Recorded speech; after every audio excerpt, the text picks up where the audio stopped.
Hi folks, hope you're having a good day. We're looking at tomato plants that are still doing decent. Now these are mostly, I think, all cherry tomatoes that are still alive and not being heckled by the nematodes. It is January the 4th, 2022. Temps have not dropped below 55 degrees this year, or this winter. So these tomatoes seem to be continuing to grow. Now, the other tomatoes over there died of nematode intrusion into the root systems. So I'll be using some shrimp shells to plant underneath of the soil in this area to try and get rid of some of these nematodes.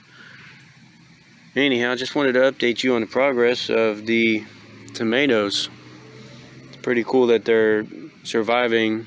They survived all through December, and they're probably going to survive through January now too, because it's been such a mild winter. Anyhow, thanks for watching. Have a good day.